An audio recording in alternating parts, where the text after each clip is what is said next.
प्राचीन काल की बात है। बहुत वर्ष पहले अष्टावक्र का जन्म हुआ था। ऋषि कहोड़ और माता सुजाता के घर बहुत लंबे समय के बाद एक बच्चे का जन्म हुआ जिसका नाम अष्टावक्र पड़ा। वे 8 अंग से टेढ़े मेढ़े थे, वे बिल्कुल कुरूप थे और इसको देख करके आसपास के लोग भी उन्हें काफ़ी ताना मारा करते थे। उनके माता पिता को ऐसा कहा करते थे कि यह बच्चा तो बिल्कुल जानवर की तरह है, इसमें बस एक सींग की कमी है, अगर सींग हो जाए तो यह जानवर ही हो जाए। इतनी बातें अगर किसी के बच्चे के लिए बोला जाए तो कितना दुख पीड़ा होगा, लेकिन फिर भी उनके माता पिता ने ऐसे दुख से कोई भी मतलब रखा नहीं और उनकी लालन पालन में कोई कसर नहीं छोड़ी। समय बीता और वह अष्टावक्र धीरे धीरे ऋषि के संसर्ग में रह करके अपने पिताजी, चूँकि एक विद्वान व्यक्ति थे ऋषि कहोड़, तो उनके साथ रह करके बहुत कुछ उन्होंने सीख लिया और बहुत ही कम उम्र में उन्होंने शास्त्रों का ज्ञान भी अर्जित कर लिया। एक बार की बात है कि ऋषि कहोड़ जब कहीं से आ रहे थे यज्ञ करा करके, तो उन्होंने अपने बच्चे को अर्थात अष्टावक्र को देखा कि वे शास्त्रार्थ पढ़ रहे हैं, शास्त्रों को पढ़ रहे हैं। उन्हें देख करके उन्हें बड़ा आश्चर्य हुआ कि यह बच्चा साधारण बच्चों की तरह नहीं, यह तो विशिष्ट बालक है और इसके अंदर में इतनी ज्ञान की सीमा रेखा बहुत ऊपर तक है।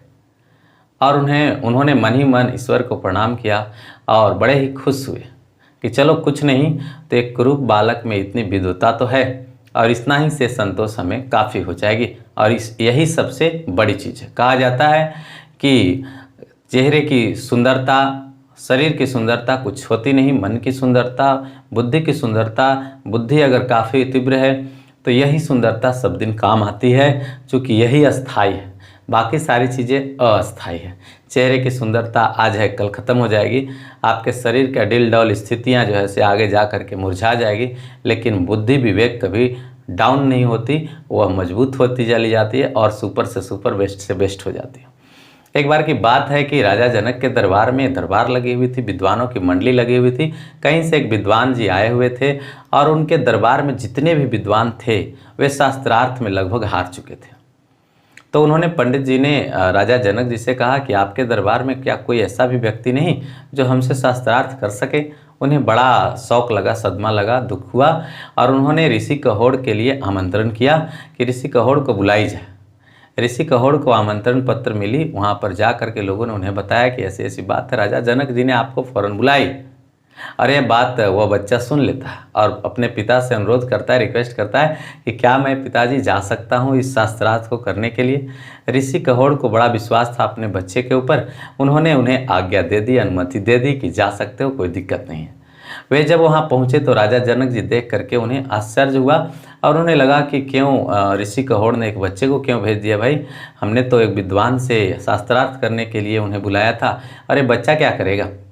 तो बच्चे ने उनके मनों को पढ़ लिया और फिर उन्होंने कहा कि यदि आप हमसे संतुष्ट हो जाएं तभी हमें शास्त्रार्थ करने की अनुमति दें। तो उन्होंने कुछ क्वेश्चंस किया और क्वेश्चंस का जवाब उन्हें जब सटीक मिल गई, जब संतोष हो गया उन्हें कि नहीं भाई ये बच्चा में भी गुण है, टैलेंट है और ये बच्चा कुछ कर सकता है, तो उन्होंने शास्त्रार्थ के लिए अनुमति दिया और शास्त्रार्थ विद्वान और उस बच्चे के बीच में लंबे समय तक चलता रहा। लगातार 3 दिन 4 दिन तक शास्त्रार्थ चली और इसके बाद उनके जो विद्वान थे, जिन्होंने सभी पंडितों को हराई थी, वे हार गए उस बच्चे से और उन्होंने हार स्वीकार कर उनके बच्चे का पैर पकड़ दिया और उन्होंने कहा कि आप तो विद्वान व्यक्ति हैं, देखने में भले ही छोटे हैं, लेकिन आपके पास ज्ञान की कोई सीमा रेखा तय नहीं कि कितना आपके पास ज्ञान है।